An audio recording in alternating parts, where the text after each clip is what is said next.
जाने का दावा किया था।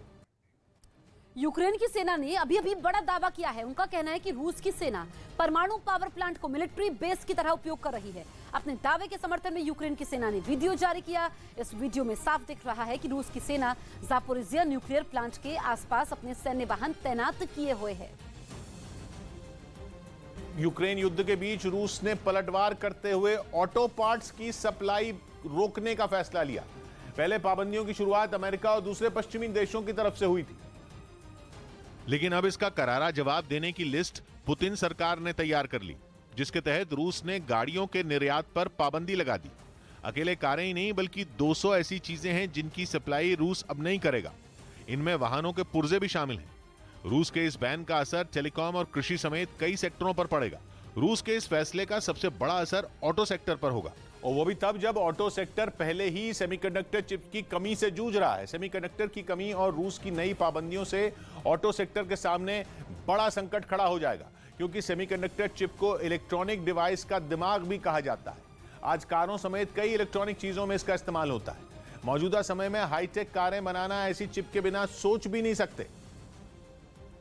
यानी एक तरफ सेमीकंडक्टर चिप मिल नहीं पा रही है और ऊपर से रूस पुर्जों की सप्लाई रोक देगा, तो ऑटो सेक्टर की कमर टूटना तय है। कुल मिलाकर आसानी से समझें तो यूक्रेन युद्ध की मार कारों पर भी पड़ेगी। हमें आपको नई कार मिलने में मुश्किल आ सकती है। ये नई कारें देरी से मिलेंगी। रूस की तरफ से बदले की ये कार्रवाई ऐसे समय तेज हुई जब रूस ने भी पश्चिमी देशों की कंपनियों की संपत्तियों को जब्त करने की धमकी दी थी, क्योंकि अमेरिका समेत कई देशों ने पहले रूस के बड़े कारोबारियों या यूं कहें कि पुतिन के करीबियों की संपत्ति अपने कब्जे में ले ली थी। हालांकि रूस और अमेरिका के बीच चल रहे पाबंदियों के इस खेल से चीन बुरी तरह डरा हुआ है, और यही वजह रही कि चीन के प्रधानमंत्री ने रूस पर लगे आर्थिक प्रतिबंधों को दुनिया भर की अर्थव्यवस्था के लिए खतरा बताया। उन्होंने आशंका जताई कि इन प्रतिबंधों के असर से चीन भी दूर नहीं रह पाएगा। 当前世界经济受疫情冲击的影响已经很艰难了，有关制裁啊 यानी चीन के प्रधानमंत्री को भी डर है कि देर सवेर इन प्रतिबंधों की मार चीन पर भी पड़ेगी। यूक्रेन के विंतीसिया प्रांत के एडमिनिस्ट्रेशन हेड ने एक वीडियो जारी किया। इस वीडियो में यूक्रेन की सेना के स्पेशल कमांडो दिख रहे हैं। वीडियो में सभी कमांडो घने जंगल में दिख रहे हैं। ये वीडियो रात के अंधेरे में लिया गया, जिसमें सभी स्पेशल कमांडो घात लगाकर जंगल में छिपे दिखे हैं। वीडियो में साफ दिख रहा है कि सभी कमांडो के हौसले बुलंद हैं। वहीं यूक्रेन में रूस के ताबड़तोड़ हमलों के नए वीडियो सामने आए। वहां 16 दिन से भीषण लड़ाई चल रही है, जिसकी कई तस्वीरें आ चुकी हैं। इसी कड़ी में रूसी सेना के हमले के कुछ और वीडियो आए, जिनमें यूक्रेन के कई हिस्सों में बम बरसते दिखे।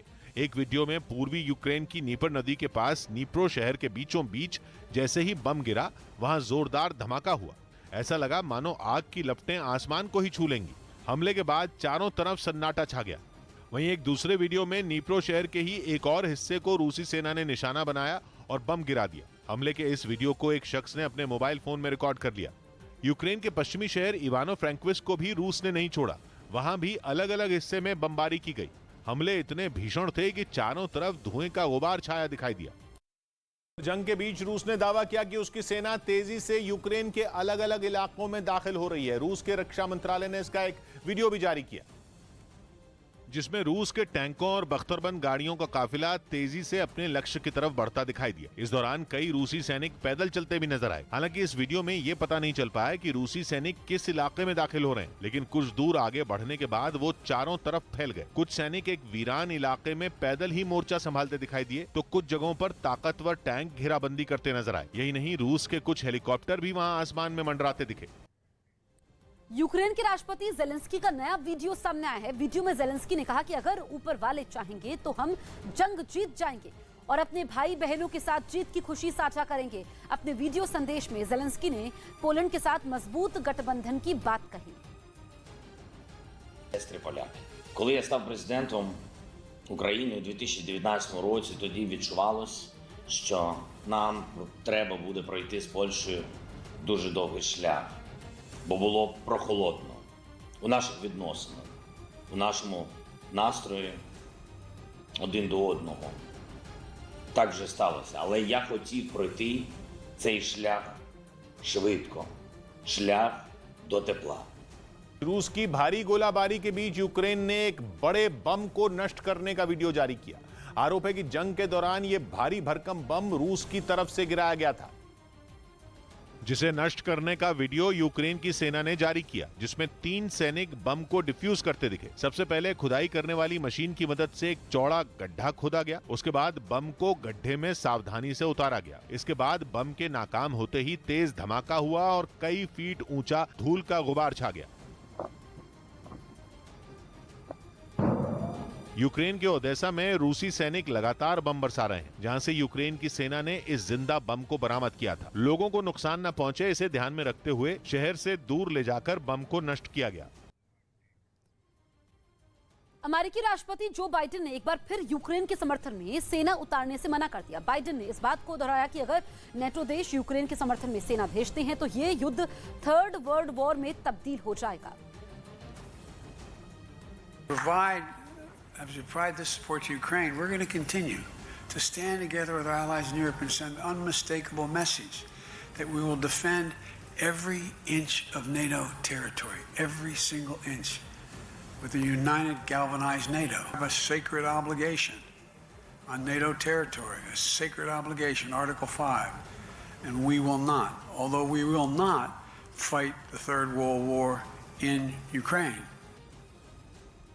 बाइडेन ने पुतिन को चेतावनी देते हुए कहा कि अगर वो यूक्रेन के खिलाफ केमिकल वेपन का इस्तेमाल करता है तो रूस को उसका परिणाम भुगतना होगा।